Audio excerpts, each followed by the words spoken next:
Sleep in the Gregory household.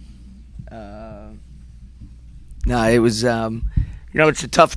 We have a tough stretch right here with the later game last night, earlier game Saturday, uh, with some travel involved in that, and then come back and have a late game again on Tuesday. So, uh, as you look at the month of January, we knew this was going to be these first 3 weeks of the ACC was going to be a tough stretch, and so watched the film from last night, and then started working on Clemson last night as well. This is a stretch where not having as many guys on scholarship hurts the most. Yeah, your depth comes into play a little bit at this particular point, but it's also, at where we're at right now, we got to use every opportunity to build some stuff for the program, and you're going to face these type of scheduling situations down the road, and so guys have to kind of mature and understand that their preparation for a turnaround such as the Clemson game won't include any or very little physical activity, and it's more mental and film watching and walking through, and also getting themselves, emotionally ready to go out there and compete at a higher level. Coach, Clemson's maybe 1 year ahead of you as far as rebuilding their program. What do you see from them, and what do you expect from them? Well, the one thing that they have really relied on, and they've kind of changed the way they've played the last couple weeks. In their last game, they really pushed the ball hard against Miami, playing at a little faster pace. I think they're averaging right at 70 points a game in the ACC. And last year they had an NCAA tournament team. They had a lot of guys coming back, and maybe didn't play at that same type of pace. So with Young at the point guard, they have one of the premier point guards in our league, a guy who's from day one has made big shots and made big plays for them. And obviously with Brad, and he's obviously an excellent coach, and they defend the heck out of you as well. So again, that he's in the process of putting his stamp on that program. New players that he's brought in, still mixing in with some of the old ones that were highly successful under Oliver, and lost some close games. They were in every single one of those games, and this league can do that to you.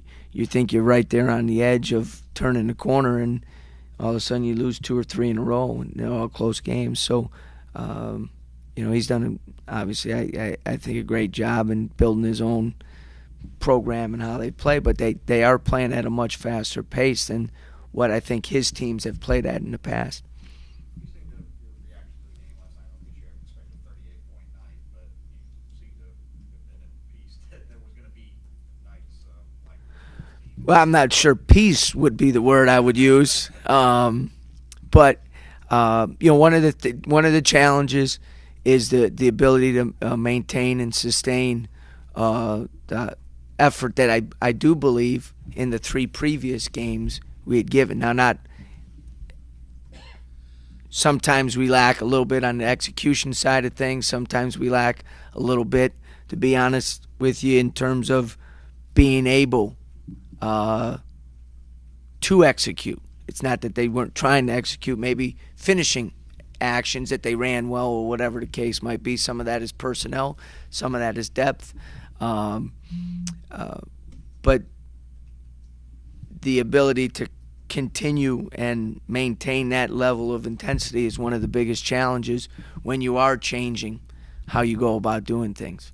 And so you're going to have, I use the term slippage, and that would probably be an understatement for what happened last night, because it was more than just a little slippage. It's just we didn't compete at the intensity, energy level, and effort level that you need to be successful in this league, and even more so against a team that does do that every single night. That's why they're 16-2 right now. But if you maybe look back, I think you would see a process within that program as well in learning how to do that. Coach, when you have as much slippage as you had last night, to use your word, which I like. I don't like that, but yeah. Pretty good. How much time do you spend trying to figure out why there was so much slippage before you coach it up? I mean, obviously the effort, the energy level wasn't where it needs to be.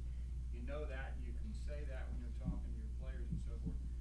But do you spend a lot of time trying to figure out why maybe it was that way?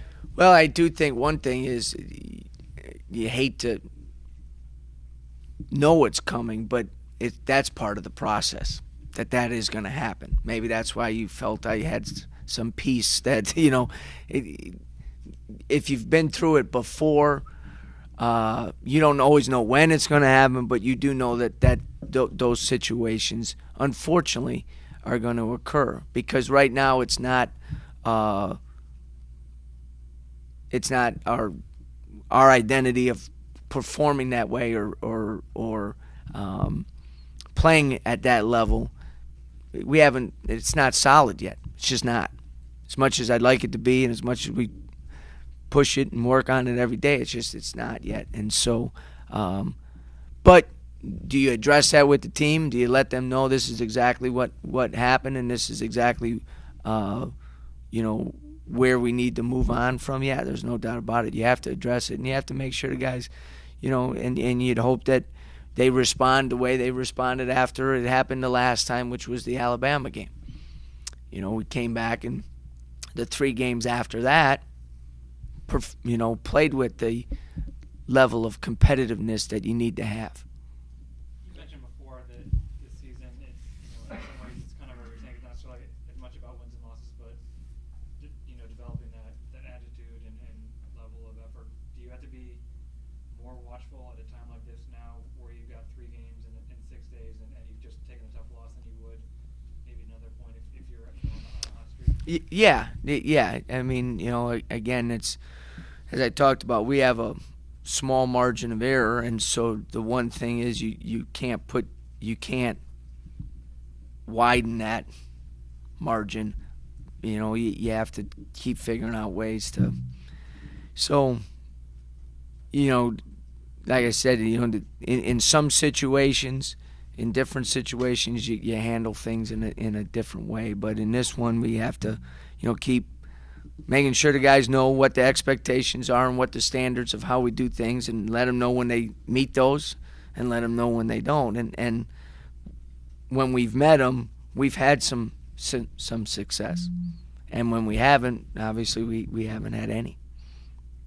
Coach, in running your offense, how important is it for the person with the ball to recognize the cutter when he makes that initial cut? It seemed like last night there were some opportunities that were missed when the guys made some Yep. nice cuts. Yeah. Well, that's the execution phase, and at the same time give Virginia credit because one of our base principles defensively is to disrupt the rhythm of the other team's offense with solid ball pressure, not gambling. We talk about, the football analogy. We want to put pressure on the quarterback because even bad quarterbacks, if they have no pressure and they have 6 receivers out there, they'll find someone open. And we want to, have a solid rush. We're not blitzing, but we want to have and so Virginia did a good job of disrupting just with solid ball pressure. Maybe not with the greatest athletes in the world, but guys that, kept their chest in front and traced the ball and so forth. But we did miss some opportunities for some cuts and some slips off the ball stuff. And then we also, missed a pretty good amount of some what we would consider quality looks from some guys that we're trying to get shots for. What do you make of so far in the ACC? There have been some pretty unusual results in terms of like Florida State beating North Carolina, chief among them. There have been a lot of A beating B, B beating C, C losing bad A or whatever. Right. Do you make anything of it, or do you take some encouragement from it? Well, one thing I think I've always said when you get into a league as good as the ACC, and so there's if you lose on the road, very rarely can you consider it, a surprise. You know, just it's very difficult to win on the road when you're in a high quality league with high quality players and coaches that know what they're doing and stuff like that. At the same time, I think there's was maybe 4 or 5 teams in this league that were undervalued heading into the season. Virginia's one of them. North Carolina State, I think, is another. Now, Florida State, I think, in some preseason polls was a top 25 team. They had a pretty tough non-conference schedule, and at the same time, they fall into the example of one of the things I said last week.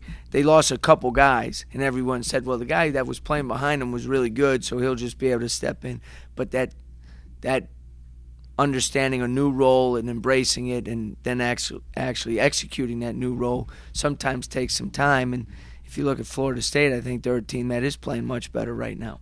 So to answer your question, I'm not sure anybody saw a 30-point win in that game, But again, sometimes when in certain games a 10-point win becomes a 25-point win for different reasons.